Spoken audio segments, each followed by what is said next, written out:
के वीडियो में हम लोगों ने देखा था कि संविधान क्या था और संवैधानिक विकास के कौन कौन से चरण आए हुए थे। आज उसी संवैधानिक विकास के चरण में एक एक स्टेप जो हम लोगों ने पिछले वीडियो में देखा था, उन सभी वीडियो का हम लोग डीपली स्टडी करने वाले हैं। तो हमने शुरू के वीडियो में आपको 1600 ईस्वी का चार्टर के बारे में बताया था, जो एलिजाबेथ प्रथम के द्वारा एक कंपनी का निर्माण किया गया था। उससे 1600 ईस्वी का चार्टर बनाया गया था। आज के इस वीडियो में हम उनसे आगे जो संवैधानिक विकास के चरण हुए, उनका एक एक स्टेप हम समझने वाले हैं। तो उसमें पहला जो मेरा आया था 1773 ईस्वी का रेगुलेटिंग एक्ट ऑफ 1773। देखिए, उस समय ब्रिटिश के एक प्रधानमंत्री थे जिनका नाम था लॉर्ड नाथ द्वारा एक गुप्त कमेटी का गठन किया गया, जो यह जानना चाहते थे कि भारत में या कहें तो पूर्वोत्तर देशों में किस प्रकार से ईस्ट इंडिया कार्य कर रही है। तो उसी को देखने के लिए गुप्त कमेटी गठित की गई, जो सिफारिश की कि और कौन कौन से बदलाव भारत जैसे देशों में करने की जरूरत है। तो रेगुलेटिंग एक्ट जो मोस्टली जो बनाए गए थे, उसमें कुछ महत्वपूर्ण बातें जो इस प्रकार से हैं। पहली बात जो थी कि इस अधिनियम ने कंपनी के शासन के लिए पहली बार एक लिखित संविधान का या एक कहें तो लिखित संविधान या लिखित कानून को पारित किया, और जो कि एक सुनिश्चित करता है कि शासन पद्धति किस प्रकार से चलाई जानी चाहिए। तो सबसे महत्वपूर्ण बात है, सबसे पहली बात जो ये थी वो रेगुलेटिंग एक्ट की यह थी कि यह अधिनियम लिखित संविधान किस प्रकार से कार्य करेगा या ईस्ट इंडिया कंपनी के लिए एक विशेष प्रकार के कानून को लाया था। दूसरी बात, इसी कानून के अंतर्गत या रेगुलेटिंग एक्ट के तहत ही इसके द्वारा केंद्रीय प्रशासन की एक नींव रखी गई, यानी कि जो सिस्टम था उसे सेंट्रलाइज किया गया।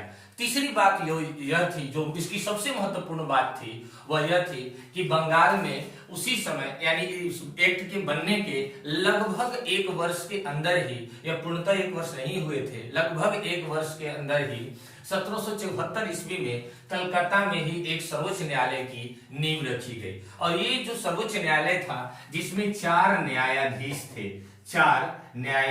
थे, और यह 4 न्यायाधीश थे जो 3 जोड़ 1 के फॉर्मूले पर काम किया करते थे। यह 3 जोड़ 1 था, यानी कि एक मुख्य न्यायाधीश होंगे और 3 उनके सहयोगी होंगे, या कहें तो 3 न्यायाधीश होंगे और 1 मुख्य न्यायाधीश होंगे। उस समय यह 1774 की जो पहला सर्वोच्च न्यायालय बनाया गया, उस समय उसके जो मुख्य न्यायाधीश थे उनका नाम था एलिजा एम्पे। याद रखेंगे, 1774 ईस्वी में जो पहली यानी कि भारत का भी हम कह सकते हैं, जो पहली सर्वोच्च न्यायालय बनी थी, उसके प्रथम मुख्य न्यायाधीश एलिजा एम्पे थे। अब इस समय जो बातें थी, ये तो बहुत अच्छी बात थी कि सर्वोच्च न्यायालय की स्थापना की गई थी। उसके बाद जो अगली कड़ी थी वो यह था कि बंगाल के गवर्नर को अब समस्त अंग्रेजी हुकूमत या अंग्रेजी क्षेत्र का जो भी भाग था उसका गवर्नर जनरल कहा जाने लगा। इस समय तक यानी इस एक्ट के आने से पहले तक भारत में 3 प्रेसिडेंसी थी। एक प्रेसिडेंसी बंगाल था, दूसरा प्रेसिडेंसी मद्रास था, और तीसरा पहला बंगाल था, मद्रास प्रेसिडेंसी थी, और तीसरा जो प्रेसिडेंसी था वह था मुंबई। तो बंगाल, मुंबई और कलकत्ता, ये तीनों प्रेसिडेंसी को मिला करके एक प्रेसिडेंसी बनाया गया, और उस प्रेसिडेंसी को गवर्नर जनरल कहा जाने लगा। यानी कि पहले 3-3 गवर्नर हुआ करते थे, अब उन तीनों के बदले में एक गवर्नर जनरल बनाया गया। और भारत के कह सकते हैं या बंगाल के प्रथम गवर्नर जनरल, और वो तीनों को मिला करके पहले जो गवर्नर जनरल बनते हैं उनका नाम था वॉरेन हेस्टिंग्स। अब हम इसके बाद समझते हैं कि अगला जो एक्ट हमारा आया हुआ था, जो 1781 ईस्वी का सेटलमेंट एक्ट आया था, उसमें किन किन बातों का उल्लेख था। इसमें जो कमियां थी, रेगुलेटिंग एक्ट जो हमारा 1773 में आया हुआ था, उस एक्ट में कुछ कमियां पाई गई थी। उस कमियों को दूर करने के लिए एक नए कानून को भारत में पारित किया गया, या कहें तो लाया गया, जिसे 1781 ईस्वी का सेटलमेंट एक्ट भी कहा जाता है। यह सेटलमेंट एक्ट को ही अमेंडिंग एक्ट या संशोधात्मक अधिनियम के नाम से भी जाना जाता है। इस अधिनियम में जो मुख्य बात ये थी कि सर्वोच्च न्यायालय, जो उस समय रेगुलेटिंग एक्ट में सर्वोच्च न्यायालय की स्थापना की गई थी, उस सर्वोच्च न्यायालय और उस समय की जो ईस्ट इंडिया कंपनी थी उनके बीच में सामंजस्य को बैठाना था, या कहें तो ब्रिटिश सत्ता के साथ सर्वोच्च न्यायालय के सामंजस्य को भी बैठाना था। और खास बात उस समय ये जो रेगुलेटिंग एक्ट में जो 3 प्रेसिडेंसी थे, यानी कि बंगाल और मद्रास और मुंबई, इन तीनों को मिलाकर के जो गवर्नर जनरल के अधिकार दिए गए थे, अब उस अधिकार में थोड़े और से बढ़ा करके उन्हें इन तीनों जगहों का विधि यानी कि कानून बनाने का भी अधिकार दे दिया गया।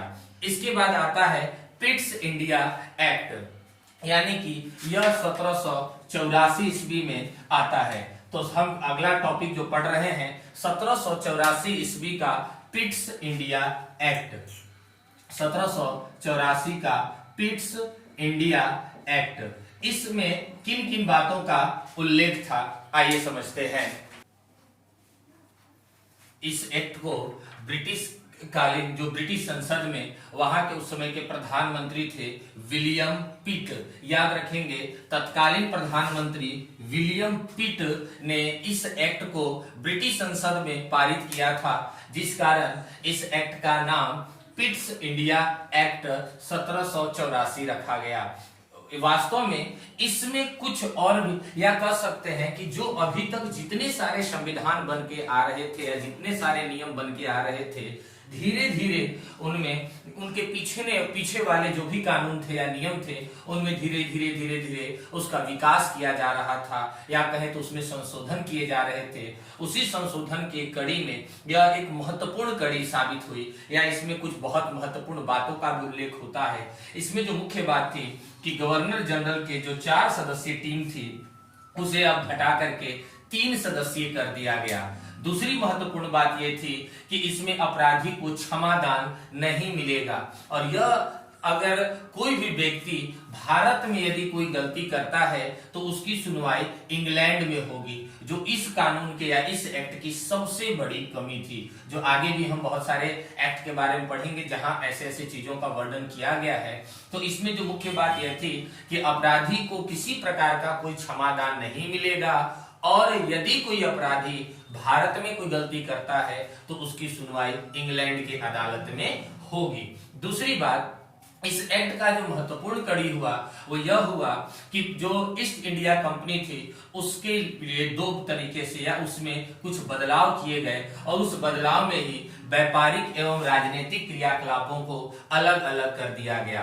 अभी तक ईस्ट इंडिया कंपनी खुद से ही व्यापारिक मामले भी देखती थी और प्रशासनिक या राजनीतिक मामले भी देखती थी, इसलिए ईस्ट इंडिया कंपनी को पिट्स इंडिया एक्ट के तहत उसके क्रियाकलापों को 2 रूपों में खंडित कर दिया गया, और एक रूप जो बना वो व्यापारिक मामलों के लिए बनता है, और एक जो रूप बना वो राजनीतिक मामलों के लिए बना। व्यापारिक मामलों के लिए इसमें बोर्ड ऑफ डायरेक्टर्स नियुक्त किए गए, और राजनीतिक मामलों के लिए बोर्ड ऑफ कंट्रोलर्स का एक सदस्यीय टीम, या उसमें कह सकते हैं अलग उनका ग्रुप बनाया गया, जो ईस्ट इंडिया कंपनी के नियम कायदे कानून को बनाते थे और उसको किस प्रकार से लोगों पर इंप्लीमेंट करना है उसको भी देखा करते थे।